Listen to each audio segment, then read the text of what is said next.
Marcos capítulo 10 y vamos a leer los versículos 1 al 12 en esta mañana. Marcos capítulo 10, versículos 1 al 12. Levantándose de allí, es decir, de la ciudad de Capernaum, Jesús se fue a la región de Judea y al otro lado del Jordán, y se reunieron de nuevo las multitudes junto a él, y una vez más, como acostumbraba, les enseñaba. Y se le acercaron algunos fariseos, y para ponerle a prueba, le preguntaban si era lícito a un hombre divorciarse de su mujer. Y ellos respondiendo él les dijo: ¿qué os mandó Moisés? Y ellos dijeron: Moisés permitió al hombre escribir carta de divorcio y repudiarla. Pero Jesús les dijo: por la dureza de vuestro corazón os escribió este mandamiento, pero desde el principio de la creación Dios los hizo varón y hembra. Por tanto, lo que Dios ha unido, ningún hombre lo separe. Y ya en la casa los discípulos volvieron a preguntarle sobre esto, y él les dijo: cualquiera que se divorcie de su mujer y se casa con otra, comete adulterio contra ella, y si ella se divorcia de su marido y se casa con otro, comete adulterio. En el día de hoy estamos retomando nuestra serie expositiva en el Evangelio de Marcos, y providencialmente me toca reiniciar con un pasaje bastante difícil.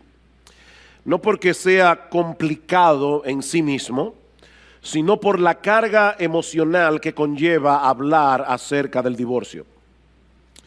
Seguramente todos aquí, de una forma u otra, han sido impactados con un divorcio.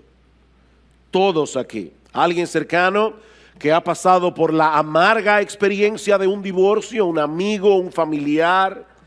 Otros han sido directamente afectados por el divorcio de sus padres o por la destrucción de sus propios matrimonios. Mis hermanos, este es un tema sensible que debe ser expuesto con empatía y con un corazón pastoral. Y de verdad, créanme que esa ha sido mi oración en todos estos días. El Señor sabe que no es mi intención en esta mañana remover heridas que en algunos casos están muy frescas, o traer a la memoria de ninguno de ustedes recuerdos amargos de situaciones que marcaron sus vidas hasta el día de hoy. Pero este es un tema que no podemos pasar por alto, no solo porque se encuentra en la Biblia y nosotros debemos predicar todo el consejo de Dios, sino también por la relevancia que este asunto tiene para todos nosotros, independientemente de cuál sea nuestro estado civil. Hermanos, el divorcio era un serio problema en los días del Señor, eso lo vamos a ver en un momento, pero en esta época ha llegado a ser una epidemia. En la década del 2005 al 2014, en República Dominicana, se registraron 176.561 divorcios. Estamos hablando de un promedio de más de 17,000 divorcios al año. Miles y miles de personas fueron afectadas, directa o indirectamente, por cada uno de esos divorcios. Los hijos, los padres de ambas partes, amigos cercanos, amigos mutuos. Si a eso le añadimos la cantidad de matrimonios que no se han divorciado legalmente, pero que viven dentro de la misma casa y bajo el mismo techo, como si estuvieran divorciados, estamos hablando de una crisis de enormes proporciones. Y es una crisis que no parece que vaya a mejorar en el futuro por la forma tan ligera como muchos toman hoy el voto matrimonial. Una conocida actriz de televisión norteamericana, que para colmo profesa ser cristiana, dijo lo siguiente después de haberse divorciado de su esposo para poder dedicarse más de lleno a su carrera. Ella dice: yo soy más feliz ahora que lo que era antes del divorcio, porque ahora soy yo misma tomando mis propias decisiones. Y más adelante añadió: mi esposo y yo ahora somos más felices siendo amigos divorciados que siendo enemigos casados. Eso suena bastante lógico, ¿verdad? Parece razonable pensar que es mucho mejor tener un amigo con el que una vez estuviste casado que tener a un enemigo en tu misma casa. Eso parece razonable. Pero hermanos, ¿qué enseña la palabra de Dios con respecto a esto? ¿Es el matrimonio una relación que podemos tratar con tanta ligereza, que podemos dar por terminado a conveniencia? Esa es la pregunta que yo quisiera responder en esta mañana a la luz de este pasaje del Evangelio de Marcos, que gira en torno, a una pregunta que hicieron los fariseos. Ellos estaban interesados en hablar acerca del divorcio, pero como veremos en un momento, Jesús estaba interesado en hablar acerca del matrimonio. Ellos querían saber acerca del divorcio. Jesús quería que todos nosotros supiéramos algo acerca del matrimonio. Dice en el capítulo 10, versículo 1, una vez más: levantándose de allí, Jesús se fue a la región de Judea y al otro lado del Jordán, y se reunieron de nuevo las multitudes junto a él, y una vez más, como acostumbraba, les enseñaba. En este versículo estamos entrando en el último tramo del ministerio terrenal de nuestro Señor Jesucristo. El Señor ha salido definitivamente de la región de Galilea, al norte de Palestina, y se dirige hacia la región de Judea, al otro lado del Jordán, es decir, hacia una región, un lugar llamado Perea. Ahora, ¿por qué ese dato es importante? Bueno, ese dato es importante porque esa región estaba gobernada por Herodes Antipas. Y si ustedes recuerdan, Herodes Antipas le había quitado la mujer a su hermano Felipe y se había casado con ella, y luego mató a Juan el Bautista porque había denunciado su divorcio ilegítimo. Y era en ese lugar donde se encontraba Jesús cuando los fariseos vinieron con esta pregunta inocente. Una gran multitud se congrega a su alrededor. El Señor comienza a enseñarles la palabra, y entonces aparecen los fariseos y deciden ponerle al Señor una emboscada, preguntándole sobre un tema sumamente controversial y sumamente peligroso en esa región particular de la tierra de Palestina: la legitimidad del divorcio. Versículo 2: y se le acercaron algunos fariseos, y para ponerle a prueba le preguntaban si era lícito a un hombre divorciarse de su mujer. En Mateo 19:3, que es el pasaje paralelo, nosotros encontramos la misma pregunta, pero en términos más concretos: ¿es lícito a un hombre divorciarse de su mujer por cualquier causa? Noten, mis hermanos, y esto es importante, que ellos están presuponiendo que el divorcio está permitido. La pregunta no es si era lícito el divorcio, la pregunta es si era lícito hacerlo por cualquier causa, hacerlo por cualquier motivo. Y el trasfondo de esta pregunta es la correcta interpretación de lo que decía la ley de Moisés en Deuteronomio 24. Los israelitas habían estado inmersos en la cultura egipcia por más de 400 años, donde fueron esclavos, y habían absorbido muchas de sus costumbres paganas, incluyendo una visión muy ligera acerca del matrimonio. Tal parece que el divorcio era muy común entre los israelitas en ese tiempo, pero en vez de prohibir el divorcio, lo que hace el Señor es regularlo, introduciendo una limitante en un caso particular. Yo voy a leerles Deuteronomio 24, no tienen que buscarlo, pero en los versículos 1 al 4, esto es lo que dice la palabra de Dios: cuando alguno toma una mujer y se casa con ella. Si sucede que no le es agradable por haber encontrado algo reprochable en ella y le escribe certificado de divorcio y lo pone en su mano y la despide de su casa y ella sale de su casa y llega a ser mujer de otro hombre. De paso, hermanos, Dios no habla por hablar. Si Dios tuvo que regular en ese caso es porque eso estaba sucediendo muy a menudo. Los hombres estaban divorciándose de sus mujeres por cualquier cosa.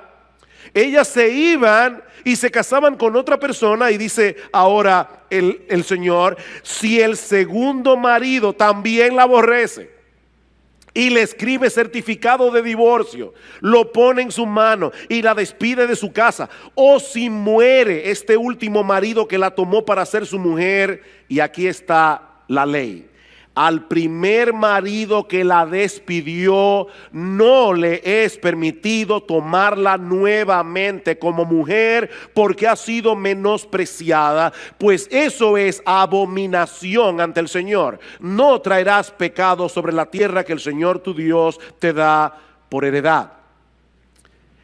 Es a ese pasaje que están aludiendo los fariseos en Marcos capítulo 10. Ahora, este pasaje no promueve el divorcio. De hecho, este pasaje ni siquiera nos da un juicio de valor sobre cómo deberíamos ver el divorcio. Simplemente regula este caso particular. Si una persona se divorciaba de su mujer por haber hallado en ella algo reprochable y esta mujer se casaba con otro hombre, si se daba el caso de que ese otro hombre también se divorciara o muriera, su primer marido no podía volver a casarse con ella bajo ninguna circunstancia. Y básicamente lo que Dios está diciendo aquí es: la mujer no es un juguete que tú puedes desechar cuando tú quieras y volverla a tomar cuando tú quieras. Piénsalo bien antes de poner en su mano una carta de divorcio. Mis hermanos, la relación matrimonial no es como el contrato de cable. Cuando tú tienes un cable, cable TV en tu casa, tú puedes buscar otra compañía, a ver si los canales que tienes son mejores que los que tú tienes en el otro plan. Y si no te conviene, puedes volver a la otra compañía, de nuevo, a la anterior. Pero Dios está diciendo: no hagas eso con el matrimonio. El matrimonio es un vínculo sagrado. El matrimonio no puede ser tratado con tanta ligereza. Ahora bien, ¿a qué se refiere el texto de Deuteronomio 24 al hablar de algo reprochable o de algo indecente, como dice la Reina Valera del 60? Bueno, en el tiempo del Señor, y esa fue la razón de la pregunta, en el tiempo del Señor las opiniones estaban divididas con respecto a esto. Por un lado estaba la escuela de un rabino llamado Shammai, que decía que la única causa legítima para el divorcio era el adulterio. Obviamente esa interpretación de Deuteronomio 24 tiene un gran problema. ¿Qué se hacía con las adúlteras y con los adúlteros en el Antiguo Testamento? Le aplicaban la pena capital, así que evidentemente era permitido el matrimonio por causa de adulterio, porque al adúltero lo mataban y la persona quedaba viuda, así que no había problemas, no había que regular sobre ese tema. Así que no puede ser de eso que está hablando Deuteronomio 24. Por otro lado estaba la escuela de otro rabino llamado Hillel, que decía que el texto de Deuteronomio 24 se refiere a cualquier cosa, literalmente cualquier cosa que hiciera que la mujer luciera desagradable o vergonzosa a los ojos del marido. Y por supuesto, además está decir que esa era la posición más popular entre los fariseos en el día del Señor. Noten una vez más la pregunta: ¿es lícito a un hombre divorciarse de su mujer por cualquier causa? ¿Tiene razón el rabino Hillel? Es lo que ellos le están preguntando. Mis hermanos, según el rabino Hillel, si la mujer quemaba el pan, eso era algo reprochable y por lo tanto una causa legítima para divorciarse. Si quemaba el pan. Si el hombre conocía a otra mujer que a sus ojos era más hermosa que la suya, su esposa había llegado a hacer algo vergonzoso para él y podía divorciarse. De hecho, Flavio Josefo, que era un conocido historiador del siglo I, llegó a incluir el mal aliento como una de esas cosas reprochables. Imagínense esa pobre mujer haciendo gárgara el día entero. Era increíble.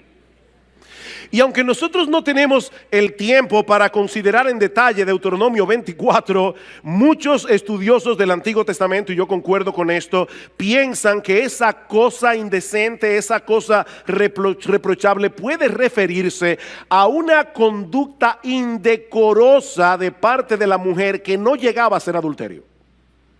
O sea, probablemente se refiere a un hombre que ve a su esposa comportarse de una manera que para él era vergonzoso, pero no llegaba a ser un adulterio que justificara que ella fuera condenada a la pena capital. Ahora, es un texto difícil. El punto es que los fariseos no estaban interesados en conocer su interpretación. Ellos querían hacer quedar mal a Jesús delante de la gente.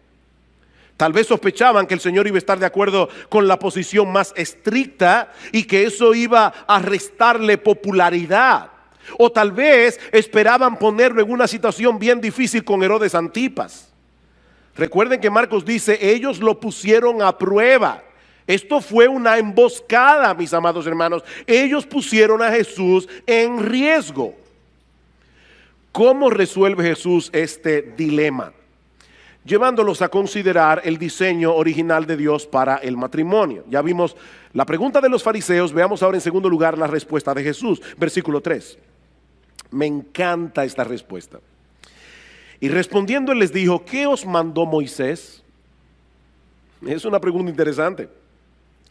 El Señor apeló a la Biblia, no a la opinión de un rabino, no a ninguna escuela rabínica. Ellos estaban diciendo, ¿qué te parece lo que dice Gilel o lo que dice Shammai? Y Jesús le dice, ¿qué le parece a ustedes si vamos a la Biblia? ¿Qué dice Moisés? Jesús descansaba plenamente en la autoridad de las Escrituras, no en la opinión de los hombres. Mis hermanos, lo que la Biblia dice es lo que Dios dice. Lo que la Biblia dice es lo que Dios dice, porque este libro que fue escrito por hombres inspirados por el Espíritu Santo. No importa cuál sea el tema que estemos tratando, lo que Dios dice en su palabra es lo que le pone punto final a cualquier cosa. No lo que a nosotros nos parece más lógico en una situación particular. Y yo digo esto porque muchas veces cuando estamos hablando acerca de este tema del divorcio y del nuevo matrimonio, nosotros cometemos el error de argumentar a favor de una postura partiendo de un caso particular que apela a nuestra sensibilidad. Casos que no nos ayudan a ser objetivos porque apelan a nuestras emociones. ¿Cuántas veces hemos oído este ejemplo? ¿Qué debe hacer una mujer que está casada con un hombre que casi ni habla? Y cuando abre la boca, o es para pelear, o es para demandar algo, o es para criticar, ¿debe continuar casada con ese patán? Miren, mis hermanos, yo no quisiera que esto sonara a falta de empatía con las mujeres que están pasando por esa terrible situación, pero esa no es la primera pregunta que nosotros debemos hacer. La primera pregunta es, ¿qué dice Dios en su palabra acerca del matrimonio? Otra vez, el Señor Jesucristo es la segunda persona de la Trinidad. Él es la compasión encarnada. Si hay alguien, mis amadas hermanas, que entienden cuando ustedes son maltratadas verbalmente o emocionalmente por sus maridos, si hay alguien que las entiende, es el Señor. Sin embargo, Él basó su argumentación en las Escrituras. ¿Qué dice la Biblia? Aunque este es un tema que nos impacta emocionalmente, hermanos, no podemos tomar decisiones sobre la base de nuestras emociones. Debemos tomar decisiones sobre la base de lo que Dios ha revelado en su palabra. ¿Qué os mandó Moisés? Versículo 4. Ellos dijeron, ¿Moisés permitió al hombre escribir carta de divorcio y repudiarla? Y Jesús le dijo, sí, por la dureza de vuestro corazón os escribió este mandamiento, pero desde el principio de la creación Dios los hizo varón y hembra. Deténganse allí un momento. Los fariseos tenían una visión tan distorsionada del matrimonio que lo único que parecía importarles eran las disposiciones legales. Mientras el marido cumpliera con poner en la mano de su mujer desechada una carta de repudio tal como estaba estipulado en la ley, todo estaba bien. Pero Jesús quiere hacerles ver que lo que está en juego aquí es mucho más importante que un documento legal. Vuelvan al Génesis, les dice el Señor, para ver cuál fue el diseño original de Dios con respecto al matrimonio. ¿Cómo debía ser el matrimonio antes de la entrada del pecado, antes de que el pecado del hombre dañara las cosas? Porque ese diseño original, y subrayen esto en negrita, ese diseño original sigue siendo la norma para nosotros hoy. Sí, vivimos en un mundo caído, vivimos en un mundo dañado por el pecado, donde muchos matrimonios no son lo que deben ser, pero aún así el matrimonio debe funcionar conforme a su diseño original. Desde el principio de la creación, dice Jesús, Dios nos hizo varón y hembra. ¿Para qué? ¿Para qué nos hizo varón y hembra? Para que nos complementemos el uno al otro. Versículo 7. Por esta razón el hombre dejará a su padre y a su madre, y los dos serán una sola carne. Por consiguiente, ya no son dos, sino una sola carne. A pesar de lo estrecha que puede ser la relación entre padres e hijos, Cristo está diciendo aquí, la relación matrimonial está supuesta a ser mucho más cercana, está supuesta a ser mucho más íntima, porque a través del pacto matrimonial los dos vienen a ser uno, una sola carne. Eso no sucede con ninguna otra relación terrenal, ni siquiera la relación entre padres e hijos. El hombre y la mujer quedan adheridos el uno al otro, de tal manera que ya no es tu vida, mi vida, es nuestra vida. Los planes de ambos, los anhelos, los problemas, las circunstancias se funden en uno solo. Y de esa manera el matrimonio viene a ser una figura, una parábola viviente, una representación de la relación que Cristo tiene con su iglesia. Eso es lo que dice Pablo en Efesios capítulo 5. Maridos, amad a vuestras mujeres, así como Cristo amó a la iglesia y se entregó a sí mismo por ella para santificarla, habiéndola purificado en el lavamiento del agua por la palabra. Dice, cuando tú te casas con tu mujer, tú eres un cuerpo con ella. Y Pablo dice, grande es este misterio, mas yo digo esto con respecto de Cristo y de la iglesia. Este mega misterio es con respecto a Cristo y la iglesia. Mis hermanos, es por eso que este asunto del matrimonio es tan importante. No solo porque el matrimonio es la relación más fundamental de la sociedad humana, sino porque está llamado a ser una parábola viviente del evangelio. Desde el principio de la creación, Dios diseñó el matrimonio para que representara otra cosa mucho más sublime que la relación romántica entre un hombre y una mujer. Él nos creó varón y hembra, con nuestras similitudes y con nuestras diferencias. ¿Para qué? Para que fuéramos capaces de unirnos y complementarnos el uno con el otro. Ese es el diseño original de Dios. Esa es la norma que seguirá vigente hasta que nuestro Señor Jesucristo regrese en gloria. Un hombre y una mujer que abandonan padre y madre para unirse y llegar a ser una sola carne. No dos hombres, no dos mujeres, no un trío, ni cualquier otra combinación que los seres humanos en su locura y en su rebeldía contra Dios decidan hacer. Un hombre y una mujer. Y precisamente sobre la base de ese diseño, escuchen ahora la conclusión del Señor, versículo 9. Por lo tanto, lo que Dios ha unido, ningún hombre lo separe. Por lo tanto, cuando un hombre y una mujer vienen a ser uno a través del vínculo sagrado del matrimonio, Dios pone su sello sobre esa unión. Y por lo tanto, ningún hombre tiene derecho a quebrar ese sello.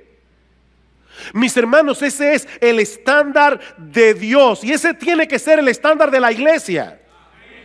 Ese es el estándar de Dios. No es la perspectiva de nuestra cultura la que debe determinar nuestra perspectiva del matrimonio. Es la perspectiva de Dios revelada en su palabra.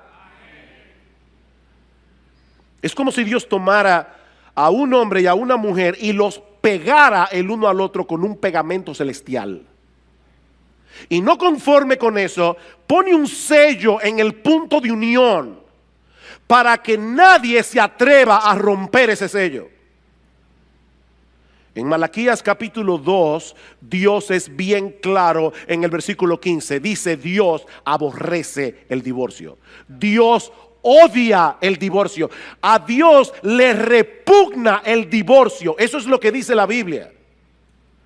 Y de hecho, el texto de Malaquías es bien fuerte porque dice: y al que mancha de violencia sus vestidos. Y parece que la idea es como si tú le enterraras un puñal a la otra persona y su sangre te salpicara. Dios odia el divorcio. Alguien decía que hay al menos 3 cosas que nosotros podemos decir con toda seguridad acerca del divorcio, a la luz de la enseñanza bíblica. 3 cosas con las que todo creyente debe estar de acuerdo. Hay controversias en el pueblo de Dios con respecto a este tema, pero yo voy a decir 3 cosas que si tú eres cristiano y tú crees en la Biblia, tú vas a estar de acuerdo conmigo. La primera es que todo divorcio es contrario al diseño original de Dios. Todo divorcio es contrario al diseño original de Dios. Eso es lo que el Señor está diciendo aquí. En el principio, Dios los creó varón y hembra para que se unieran el uno al otro en un vínculo indisoluble. Eso no puede estar sujeto a debate entre personas que creen que la Biblia es la palabra de Dios. Lo segundo es que cada divorcio envuelve el pecado de uno de los cónyuges, siempre. O de los dos. Eso tampoco puede ser debatido. Siempre que ocurre un divorcio hay pecado de por medio. Sea el pecado de uno, sea el pecado de los dos, pero alguien tiene que haber quebrantado la ley de Dios para haber llegado a ese punto de ruptura. Lo tercero es que cada pareja que se divorcia está separando lo que Dios unió. Cada pareja que se divorcia está separando lo que Dios unió. Eso tampoco es debatible.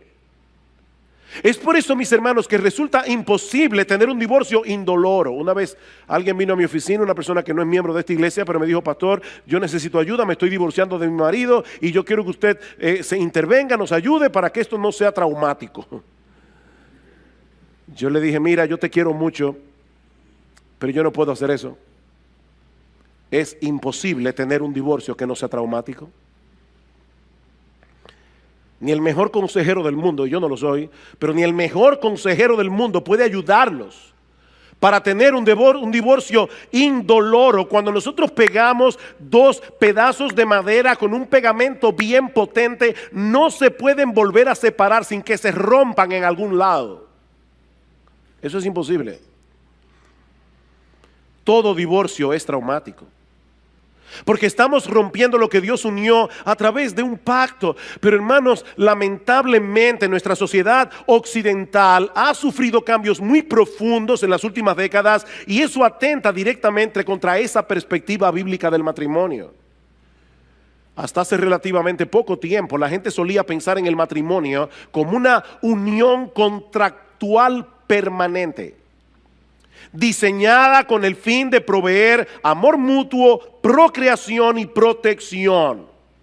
Y que esa unión contractual imponía sobre los cónyuges obligaciones con respecto a Dios y con respecto a la sociedad. Ese era el concepto que la gente tenía antes del matrimonio.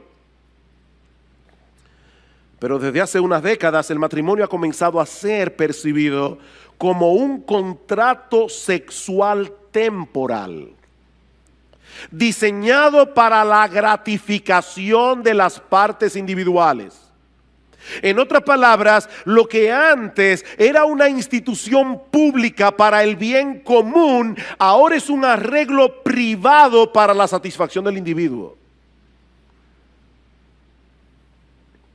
Mientras esa relación me reporte beneficios, permanezco junto contigo. Cuando comience a ser un estorbo, lo damos por terminado y me busco otra relación. Pero eso es totalmente contrario al diseño de Dios para el matrimonio. Mis hermanos, de acuerdo a la perspectiva de Dios revelada en su palabra, yo tengo que amar a mi cónyuge. Yo tengo que hacerlo, porque yo me comprometí a hacerlo en el pacto matrimonial. Yo no tengo otra opción. Yo no tengo otra opción. Tú no tienes otra opción. Decía el puritano Henry Smith: un hombre debe elegir primero a quién amar y luego amar su elección. ¿Oíste eso? Elige primero a quién amar y luego ama tu elección. Porque tú no tienes otra elección. No tienes otra opción. De hecho, eso fue lo que hizo Jesús. ¿O no? Jesús eligió al objeto de su amor y ahora lo ama. Y eso es lo que tú prometiste hacer el día de tu boda. Eso fue lo que tú prometiste hacer. Ay, pastor, mire que yo cuando me casé yo no era creyente. Yo no sé si tú eras pagano. Cuando tú te casaste, eso fue lo que tú prometiste en tu voto matrimonial, y Dios le puso un sello a ese voto. Ese fue el voto sagrado que tú hiciste delante de Dios y delante de los hombres. Es de ese modo que nosotros vamos a representar la relación que tiene Cristo con su iglesia, como dice el pasaje de Efesios que leímos hace un momento. Cristo nos amó cuando no había nada bueno en nosotros que nos hiciera dignos de su amor. ¿O no es así? Y ahora Él está trabajando en nosotros, porque hay muchas cosas todavía en nuestro carácter que a Cristo no le agradan. Pero ¿qué está haciendo Cristo? Él está trabajando en nosotros para que algún día nosotros lleguemos a ser la esposa que Él quiere que seamos. Y Él diseñó el matrimonio para hacer visible ante los ojos del mundo esa clase de amor. Él no nos ama por lo que somos, Él nos ama a pesar de lo que somos. Y es en virtud de ese amor que Él nos está santificando gradualmente para llegar a ser la esposa que Él quiere que nosotros seamos. Eso significa, mis hermanos, que el amor de Cristo por nosotros no depende de lo que nosotros hagamos, no depende de lo que dejemos de hacer. El amor de Cristo por nosotros depende de su elección y de su pacto. De eso depende el amor de Jesús. Él nos escogió por el puro afecto de su voluntad, es decir, por una razón que solo está en Él, no en nosotros, y Él decidió unir nuestras vidas con la suya, con un vínculo que no podrá ser quebrantado de ninguna manera. ¿Quién nos separará del amor de Cristo? Romanos 8, nadie, nadie. Y ahora Él manda a los esposos a que amen a sus esposas como Él ama a la suya. A veces las mujeres dicen: oye, a nosotros nos tocó la parte más dura, la sumisión. De verdad, hermanas, que a ustedes les tocó la parte más difícil. A nosotros nos tocó amar a nuestras esposas como Cristo amó a la iglesia. ¿Qué es más demandante? Ama a tu esposa como Cristo amó a la iglesia. Eso es lo que Pablo está diciendo en Efesios 5. Amen a sus esposas como yo amo a la mía, dice Jesús. En vez de estarse quejando de sus debilidades, en vez de estarse quejando de sus pecados y llenándose de amargura contra vuestras esposas, hagan todo lo que esté a vuestro alcance para ser agente de cambio en sus vidas. Con la ayuda de Dios. Esa es la enseñanza de Efesios 5. El que ama a su mujer a sí mismo se ama. Porque nadie aborreció jamás a su propia carne, sino que la sustenta y la cuida, como también Cristo a la iglesia. Y a través del voto matrimonial, esa mujer es ahora tu carne. Tú no puedes dañarla a ella sin dañarte tú.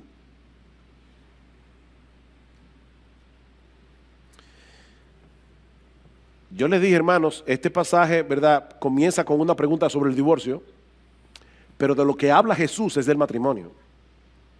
Ahora, ¿qué del divorcio?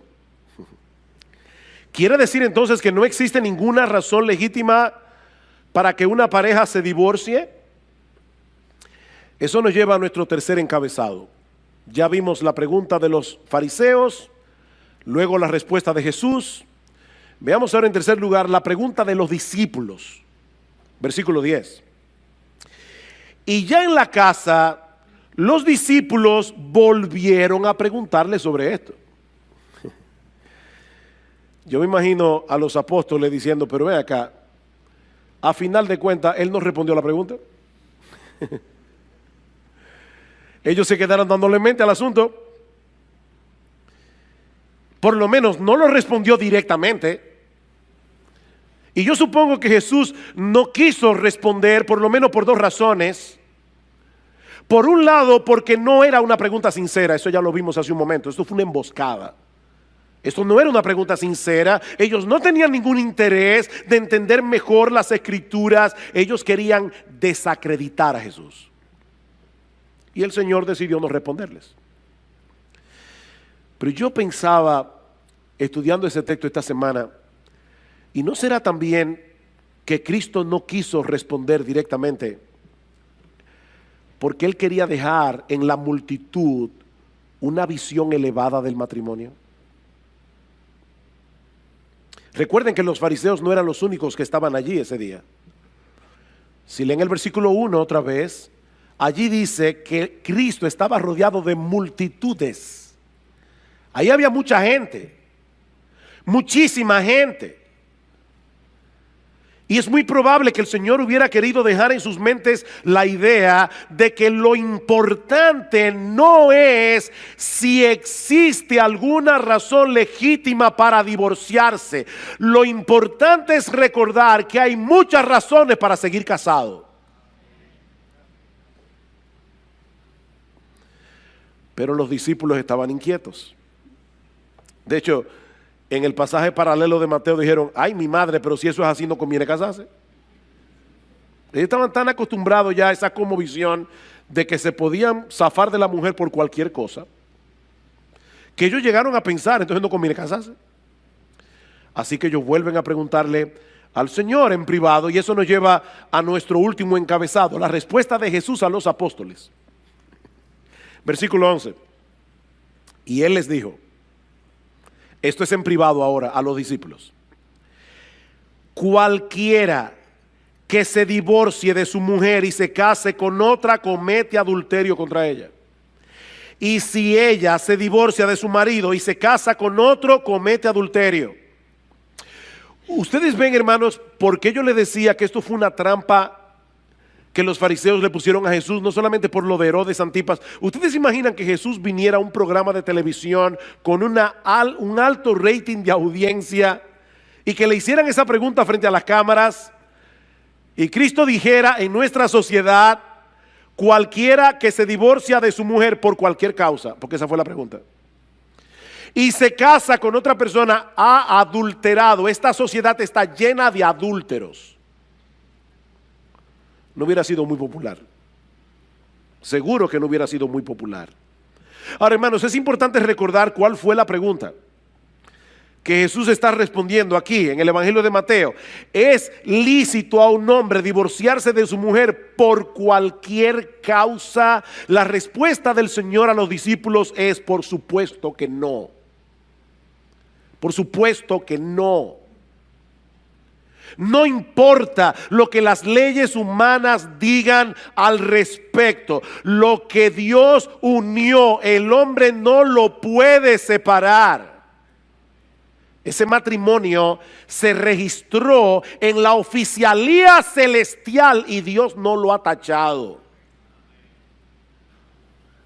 De manera que si un hombre se divorcia de su mujer por cualquier causa, y se casa con otra, está cometiendo adulterio. Y lo mismo ocurre en el caso de una mujer que se divorcia de su marido y se casa con otro hombre. Están cometiendo adulterio porque a los ojos de Dios continuaban casados.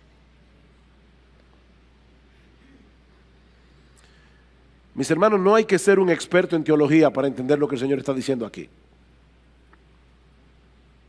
Nadie tiene derecho a separar lo que Dios unió, a no ser que el divorcio se lleve a cabo por una causa legítima. Y eso es lo que vemos en la respuesta más completa que aparece en el pasaje paralelo en el Evangelio de Mateo.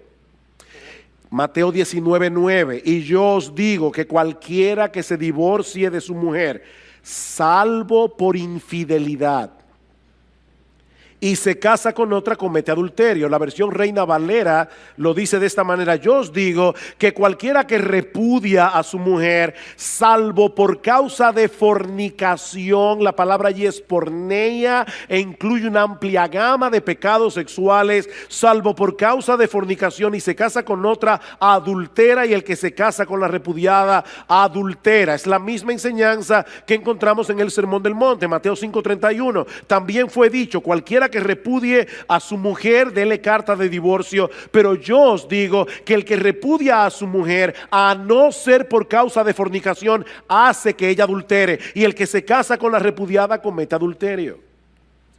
Es sobre la base de esos dos pasajes que la mayoría de los protestantes a través de los siglos han sostenido, y nuestra iglesia sostiene esa postura, que el pecado de fornicación es la única causa legítima por la que Dios permite que la parte inocente inicie un proceso de divorcio.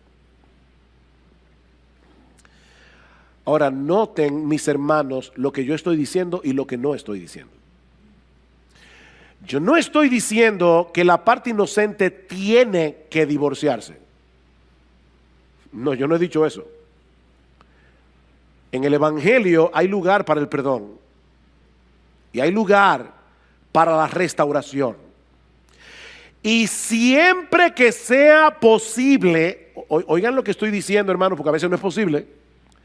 Siempre que sea posible, es mejor tratar de recomponer un matrimonio que está dañado que disolverlo. Siempre que sea posible. Pero Dios sabe que a veces no es posible, y por eso Dios permite a la parte inocente tomar la decisión de dar por terminada la relación, siempre y cuando sea por causa de infidelidad. Así como en el Antiguo Testamento el adulterio rompía el vínculo matrimonial porque el adúltero era apedreado, lo que Jesús está diciendo es que en el Nuevo Testamento se da permiso al cónyuge inocente a que se divorcie por esa causa. Eso es básicamente lo que el Señor nos enseña en estos dos textos del Evangelio de Mateo. Alguien dirá: pastor, ¿y qué de 1 Corintios 7? Yo no tengo tiempo para entrar en 1 Corintios 7, pero Pablo está tratando allí dos casos muy diferentes.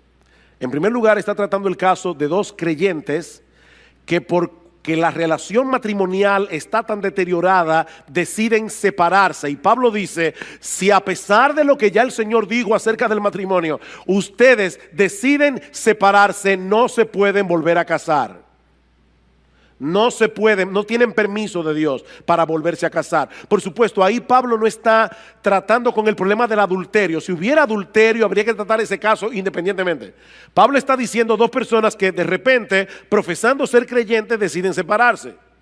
No se pueden volver a casar. El otro caso que Pablo trata es un caso en el que hay un creyente casado con una incrédula o una creyente casado con un incrédulo. Mientras el incrédulo consienta en vivir con la creyente, no hay problema. Pero ¿qué pasa si el incrédulo decide él poner el divorcio? Entonces Pablo dice: no está el hermano o la hermana sujeta a servidumbre en semejante caso. Y muchos exégetas entienden que lo que Pablo está diciendo allí es: no está el hermano o la hermana sujeta al voto matrimonial en ese caso, porque el incrédulo decidió romperlo, pero ella no. o él, creyente, pero eso es otro caso. Mis hermanos, yo quisiera concluir trayendo 3 palabras de aplicación en esta mañana a 3 grupos distintos que se encuentran en esta iglesia. En primer lugar, quisiera dirigirme a los casados. A los casados.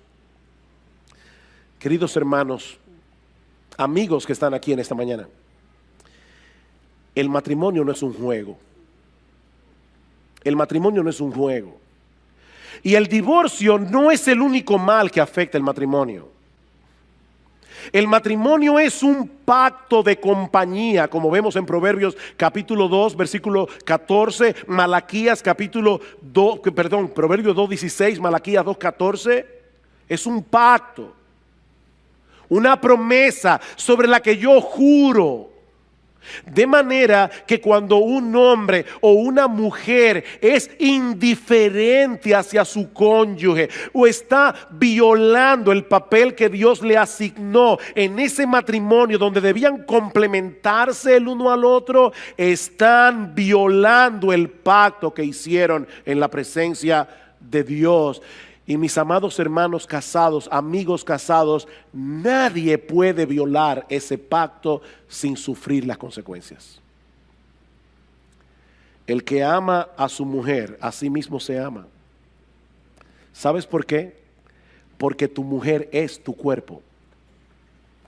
Tu mujer es tu otra mitad. Tú no puedes.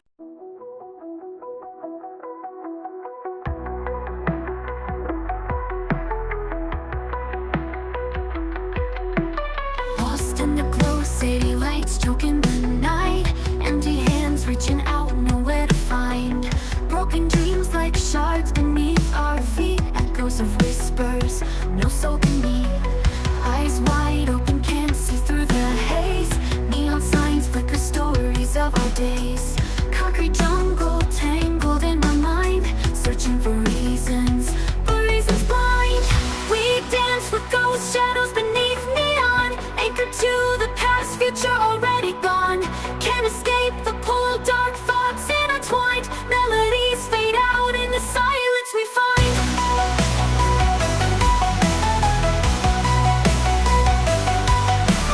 Rain falls hard, washing away our sins. Memory fragments, where do we begin? Lost connections, voices faintly call. Caught in the current, fearing the fall. Haunted beats pulse through shattered cries. Lonely hearts beat in unison lies. Synths scream louder, drowning out the pain. Female vocals high, whispers in the rain. We dance with ghost shadows beneath neon, anchored to the past, future already gone. Can't escape the pull, dark thoughts intertwined. Melodies fade out in the silence we find.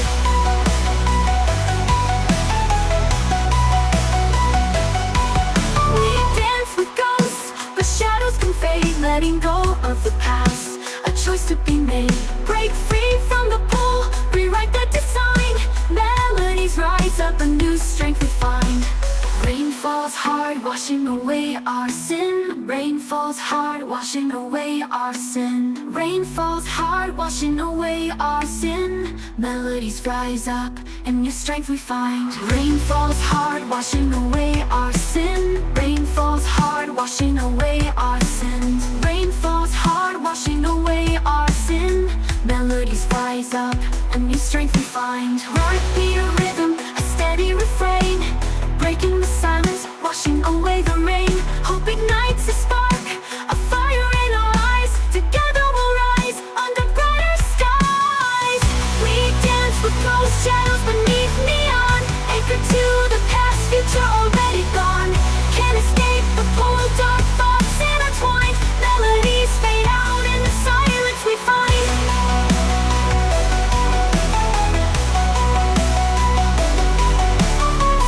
Paints the building streaks of gold, a chance to break free, a story untold. Maybe this heartache won't hold me so tight. Maybe a new day can set things right. Haunted beats pulse through the steady refrain.